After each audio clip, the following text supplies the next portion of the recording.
వ్రతశాల ఇది నా యేసు నివసించశాల. చూడండి, కీర్తనల గ్రంథం 105వ అధ్యాయం 3వ వచనాన్ని చదువుకుందాం. ఆయన పరిశుద్ధ నామమును బట్టి అతిశయించుడి, యెహోవాను వెదకువారు హృదయమందు సంతోషించుదురుగాక అని వ్రాయబడినట్లు 1000 కిలోమీటర్లు ప్రయాణమై జ్ఞానులు వచ్చారంట. యెహోవా నామమును వెదకువారు హృదయంలో ఏం కలుగుద్దంట? వారికి సంతోషం కలుగుద్ది అంటున్నాడు. దేవుణ్ణి వెదకేవారు దేవుని మందిరానికి వచ్చి వెదకడం, వాక్యాన్ని చదివి దేవుణ్ణి వెదకడం, వాక్యం విని దేవుణ్ణి వెదకడం, ఈ కార్యాలన్నీ కూడా దేవుణ్ణి వెదకే వారికి ఉన్నటువంటి లక్షణాలు. జ్ఞానులు కూడా దేవుణ్ణి వెతుక్కుంటూ వచ్చారు, ఎక్కడ పుట్టాడు, ఎక్కడ ఏంటి అని. వారు పశువుల పాకలో యేసయ్యను కనుగొన్నారు. అయితే ఎక్కడో పశువుల పాకలో పుట్టాడంట అనేటువంటి మాట విన్న తర్వాత యూదుల రాజు దగ్గర నుండి బయలుదేరి వెళ్ళిపోయిన తర్వాత వారు దేవుణ్ణి వెతుకుతున్నటువంటి ఆ పరిస్థితిని బట్టి దేవుని దూతలు సంతోషపడుతూ ఉన్నారంట. అలాగే దేవుణ్ణి వెతికేటప్పుడు దేవుడు ఎక్కడున్నాడు, ఎక్కడో పుట్టాడంట అని వారు వెతికినట్లుగా మనం వెతకాలని దేవుడు కోరుకుంటున్నాడు. అలాగే ఇంకొక మాట కూడా దేవుడు సెలవిస్తున్నాడు. చూడండి, సామెతల గ్రంథం 2వ అధ్యాయం 4వ వచనం. వెండిని వెదకినట్లు దానిని వెదకిన ఎడల, దాచబడిన ధనమును వెదకినట్లు దానిని వెదకిన ఎడల. దేవుని యొక్క వాక్యాన్ని, దేవుని సంగతులను, దేవుణ్ణి వెతికేవారు ఎట్లా వెతకాలంట? వెండిని వెతికినట్లుగా వెదకమంటున్నాడు. దాచబడినటువంటి ధనమును ఎక్కడైనా నువ్వు దాచిపెట్టుంటే, దాన్ని ఒకవేళ మర్చిపోయి ఉంటే దాన్ని ఏం చేస్తామంటే, మనం దాచబడిన ధనం ఈ స్థలంలో పెట్టాను, ఇక్కడ పెట్టాను, కనబడడం లేదని మీరు ఎలాగున వెతుకుతూ ఉంటారో అలాగున దేవుని యొక్క వాక్యాన్ని వెతకమని దేవుడు ఆజ్ఞాపిస్తున్నాడు.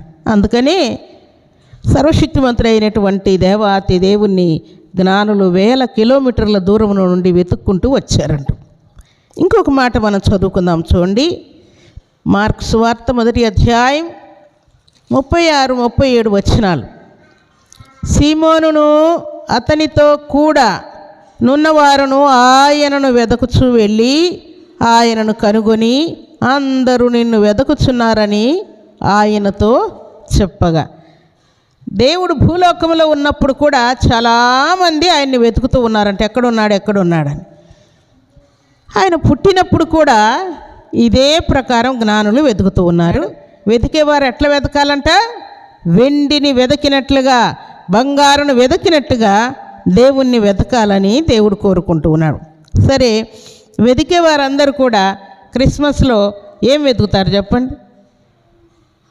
క్రిస్మస్లో దేవుణ్ణి వెతకాలి, వాక్యం వెతకాలి, పరిశుద్ధమైన దేవుని సన్నిధిని వెతకాలి, దేవుని యొక్క ఆజ్ఞానుసారంగా జీవించడానికి వెతకాలి అని దేవుడు ఆజ్ఞాపిస్తూ ఉంటే, ఈ టైంలో జనాలు దేన్ని వెతుకుతూ ఉంటారు చెప్పండి? ఇహలోక సంబంధమైనటువంటి నూతన వస్త్రాలను వెతుకుతూ ఉంటారు, వెండిని వెతుకుతూ ఉంటారు, తర్వాత బంగారు వెతుకుతూ ఉంటారు, అమౌంట్ వెతుకుతూ ఉంటారు, ఇంకా దేవుని మందిరాలకు, ఇళ్ళకి, తర్వాత వీధుల్లోకి విచిత్రమైనటువంటి అలంకరణ కొరకు వెతుకుతూ ఉంటారు.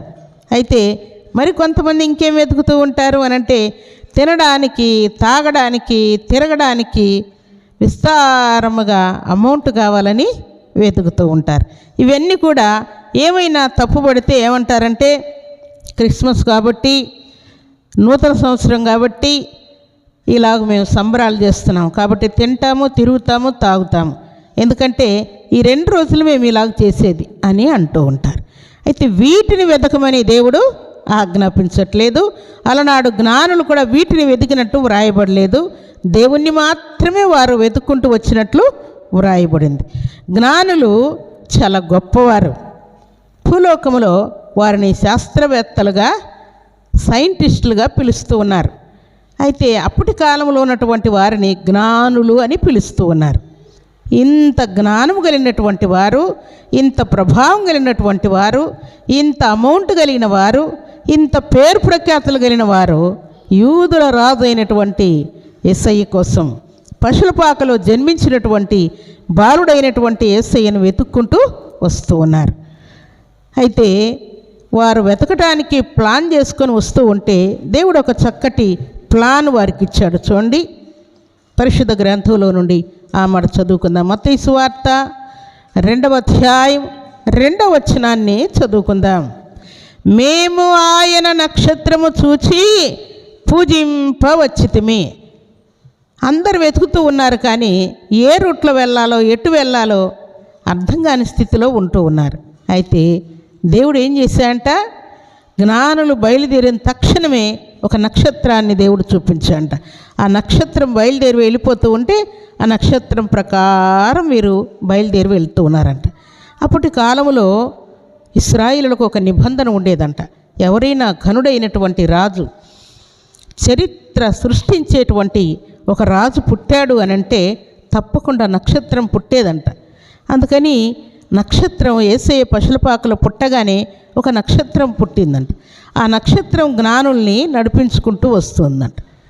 అప్పటి కాలంలో ఐగుప్తీయులు ప్రారంభ మాసమైనటువంటి మెసోరీ అనేటువంటి మాసమున సూర్యోదయ సమయమున నక్షత్రం వారికి చాలా తేజస్సుతో కనబడుతూ ఉన్నదంట.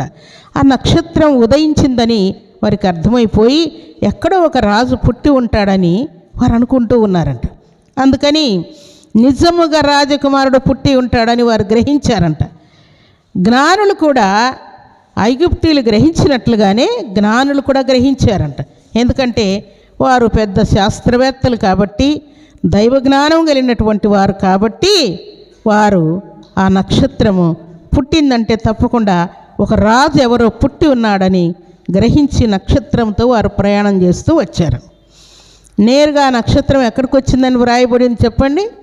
పశుల పాకలోనికి ఆ నక్షత్రం వచ్చి ఆగిందంట. జ్ఞానులు ప్రయాణం చేస్తూ వస్తూ ఉన్నారు. మనవలే బస్సులు, కార్లు, ట్రైన్లు ఇవన్నీ ఏమి లేవు. అప్పుడు వారు వస్తే కాలినడకన రావాలి, లేదంటే ఒంటెల మీద, గుర్రాల మీద ప్రయాణం చేసి రావాలి. అలాగ వారు ప్రయాణం చేస్తూ వస్తున్నప్పుడు నక్షత్రమే వారిని నడిపించినట్లు వ్రాయబడి ఉన్నది. అలాగే దేవుని బిడ్డలు నక్షత్రం వలె ఉండాలని దేవుడు కోరుకుంటూ ఉన్నాడు. ఉదాహరణకు దేవుని బిడ్డలైనటువంటి వారు, దేవుని ఆజ్ఞానుసారంగా జీవించే వారందరూ కూడా నక్షత్రాలని దేవుడు ఎందుకు పోలుస్తున్నా అంటే చూడండి, ఎవరిని నక్షత్రాలు అంటూ ఉన్నాడో దేవుడు. దానియేలు గ్రంథం 12వ అధ్యాయం 3వ వచనాన్ని చదువుకుందాం. బుద్ధిమంతులైతే ఆకాశ మండలములోని జ్యోతులను పోలిన వారై ప్రకాశించెదరు. నీతి మార్గం అనుసరించి నడుచుకున్నట్లు ఎవరు అనేకులను త్రిప్పుదురో వారు నక్షత్రం వలె నిరంతరము ప్రకాశించెదరు. మనం ఎలాగుండాలంట? బుద్ధిమంతులమైతే ఆకాశ మండలములోని జ్యోతులను పోరి ప్రకాశిస్తారు. నీతి మార్గంలో నడుచుకునేటువంటి వారందరూ అనేకులను దేవుని వైపు మళ్ళిస్తూ ఉంటారంట, దేవుని మార్గం వైపు మళ్ళిస్తూ ఉంటారంట. అలాగే వారిని దేవుడు ఏమంటున్నాడు? ఎవరిని మీరు దేవుని వైపు త్రిప్పుతూ ఉన్నారో వారందరూ కూడా నక్షత్రముల వలె నిరంతరము ప్రకాశిస్తారని దేవుడు సెలవిస్తున్నాడు. దేవుని సన్నిధిలో చేరిన మనమందరము కూడా పాపంలో ఉన్న వారికి దేవుని యొక్క మార్గాన్ని చూపించేవారంగా, నరకానికి వెళ్ళడానికి సిద్ధముగా ఉన్న వారందరూ కూడా దేవుని రాజ్యం చేరటానికి మార్గం చూపించేటువంటి నక్షత్రంలాగా ఉండాలి. నక్షత్రం ఎవరికి మార్గం చూపించింది ఇప్పుడు చెప్పండి? జ్ఞానులకు మార్గం చూపించింది కదా. ఎక్కడికి రావడానికి? పశుల పాకలోనికి, యేసయ్య దగ్గరికి రావడానికి జ్ఞానులకు మార్గం చూపించినటువంటి నక్షత్రం వలె మనం కూడా దైవ జ్ఞానము కలిగి అనేకులను దేవుని వైపు మళ్ళించేటువంటి పాత్రలుగా ఉండాలని దేవుడు జ్ఞాపకం చేస్తాడు.